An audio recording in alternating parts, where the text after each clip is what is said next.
नमस्कार दोस्तों, Manu short hand classes में आपका हार्दिक स्वागत है।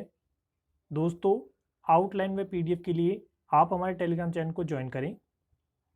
डिक्टेशन स्टार्ट होगी 90 शब्द प्रति मिनट ठीक 3 सेकंड बाद। स्टार्ट। कोविड महामारी की दूसरी लहर के दौरान ऑक्सीजन संकट को लेकर मचे हाहाकार पर सुप्रीम कोर्ट की ओर से गठित समिति की यह रिपोर्ट अवाक कर देने वाली है कि दिल्ली सरकार ने अपनी ज़रूरत से 4 गुना ज़्यादा मेडिकल ऑक्सीजन की मांग की थी।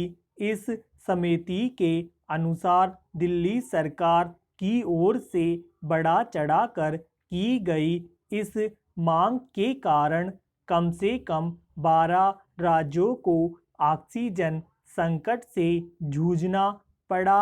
हैरानी नहीं कि कई कोरोना मरीज इसकी भेंट भी चढ़ गए हो, क्योंकि अन्य राज्यों के हिस्से की ऑक्सीजन में कटौती करके दिल्ली को दी गई। सच जो भी हो, यह एक किस्म का आपराधिक कृत्य है कि कोई राज्य सरकार एक ऐसे समय जीवन रक्षक ऑक्सीजन की 4 गुना अधिक मांग करे जब देश में हर कहीं उसकी कमी हो।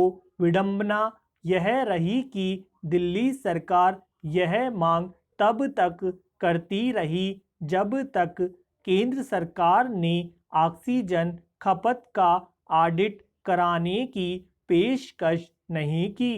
पहले तो दिल्ली सरकार ने इस पेशकश से बचने की कोशिश की, फिर यकायक कहने लगी कि उसे कहीं कम ऑक्सीजन की ज़रूरत है। इससे तो यही लगता है कि जानबूझकर ज़रूरत से ज़्यादा ऑक्सीजन की मांग की जा रही थी। आखिर इसका क्या मकसद हो सकता है?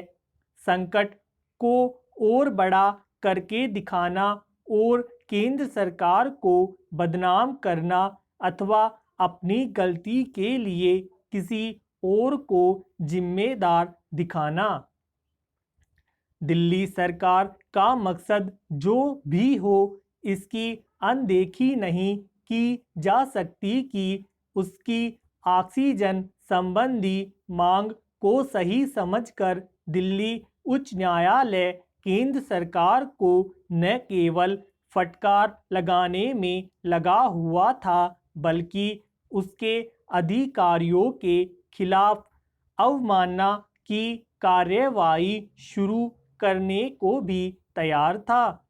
स्पष्ट है कि दिल्ली उच्च न्यायालय भी मान बैठा था कि दिल्ली सरकार को वाकई उतनी ही ऑक्सीजन की ज़रूरत है जितनी उसके द्वारा मांग की जा रही थी।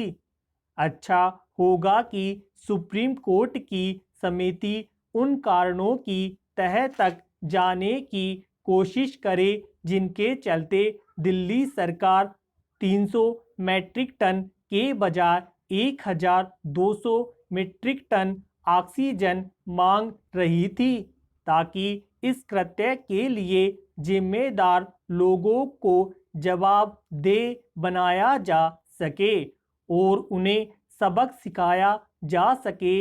यह इसलिए आवश्यक है क्योंकि दिल्ली सरकार अपनी भूल स्वीकार करने के बजाय बहाने बनाने के साथ यह साबित करने की भी कोशिश कर रही है कि ऐसी किसी रिपोर्ट का वजूद ही नहीं जिसमें यह कहा गया है कि उसने ज़रूरत से कई गुना ज़्यादा ऑक्सीजन की मांग कर अन्य राज्यों के समक्ष संकट खड़ा किया।